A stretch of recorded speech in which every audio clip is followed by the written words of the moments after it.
നമസ്കാരം. ജാതി, മതം, രാഷ്ട്രീയം ഇത്തരം ഒരു ടോപ്പിക്കുകളെ കുറിച്ചും ഡിസ്കസ് ചെയ്യാൻ നാളിതുവരെ നിങ്ങളുടെ മുമ്പിലേക്ക് വന്നിട്ടില്ല. എന്നിട്ടും എന്താണ് ഇത്തരത്തിലൊരു വീഡിയോ ചെയ്യാൻ എന്നെ പ്രേരിപ്പിക്കുന്നതെന്ന് ചോദിച്ചു കഴിഞ്ഞാൽ, സണ്ണി എം കബിക്കാട് എന്ന വ്യക്തി ശബരിമല അയ്യപ്പനെതിരെ നടത്തിയിട്ടുള്ളൊരു പ്രസ്താവന എന്നെ ശ്രദ്ധിക്കാനിടയായി. ഈ വാർത്ത ആദ്യം കാണുന്നത് ജനം ടി വിയിലാണ്. ജനം ടി വി ഒരു വർഗീയ ചാനലാണല്ലോ. എനിക്കും നാളിതുവരെ അങ്ങനെ തന്നെയായിരുന്നു. അതുകൊണ്ട് മെയിൻ സ്ട്രീം മീഡിയാസൊക്കെ വെച്ചൊന്ന് സ്ക്രോൾ ചെയ്ത് പോകുമ്പോഴും ഇതൊന്നും കാണുന്നില്ല. മെയിൻ സ്ട്രീം മീഡിയാസിലൊന്നും റിപ്പോർട്ട് ചെയ്തിട്ടില്ല. പിന്നെ നമ്മൾ വീണ്ടും ഒന്ന് FB വന്ന് സ്ക്രോൾ ചെയ്ത് പോകുമ്പോഴാണ് ഇതൊരു വീഡിയോ ആയിട്ട് തന്നെ ഈ വ്യക്തി പറയുന്നത് കാണുന്നത്. എന്താ പറയുക, വളരെ ശാന്തമായി പോയിക്കൊണ്ടിരിക്കുന്ന ഒരു സമൂഹത്തിൽ എടുത്തു പറയുകയാണെങ്കിൽ കേരളത്തിലെ ഹിന്ദു സമൂഹം വളരെ സഹിഷ്ണുതയുള്ളവരാണ്.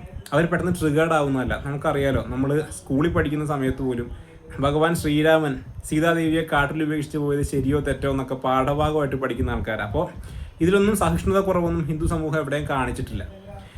അങ്ങനെ പോകുന്ന ഒരു സമൂഹത്തെ ട്രിഗർ ചെയ്യാൻ വേണ്ടി അല്ലെങ്കിൽ ബോധപൂർവം ഒരു കലാവാഹനത്തിനാണോ ഈ വ്യക്തി ശ്രമിക്കുന്നതെന്ന് തന്നെയാണ് എനിക്ക് തോന്നുന്നത്. അപ്പോൾ ഞാൻ വലിച്ചു നീട്ടുന്നില്ല.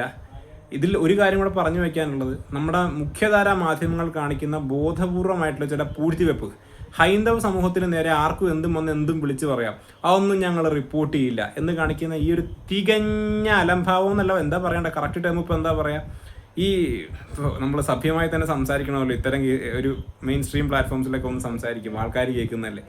അപ്പോൾ ഈ ഒരു രീതി ഹൈന്ദവ സമൂഹത്തിന് നേരെ ആർക്കും എന്തും വന്ന് വിളിച്ച് പറയാം, ഞങ്ങൾ ആ വാർത്ത പോലും റിപ്പോർട്ട് ചെയ്യില്ല എന്ന് കാണിക്കുന്ന ഇവരുടെ ഈ ഒരു സമീപനം അത് തിരുത്തപ്പെടേണ്ടത് തന്നെയാണ് എന്നാണ് എനിക്കൊന്ന് പറയാനുള്ളത്.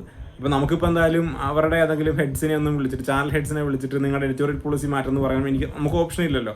നമ്മുടെ കയ്യിലുള്ളൊരു പ്ലാറ്റ്ഫോമിൽ കൂടി തന്നെ നമുക്ക് പ്രതികരിക്കാൻ പറ്റും. അത് പറയുന്നു. അതിനോടൊപ്പം തന്നെ ഈ വ്യക്തി സണ്ണി എം കബിക്കാട് എന്ന് പറഞ്ഞ വ്യക്തി നടത്തിയിട്ടുള്ള ഈ അധിക്ഷേപ പരാമർശം തികച്ചും കലാപാഹ്വാനം തന്നെയാണ്.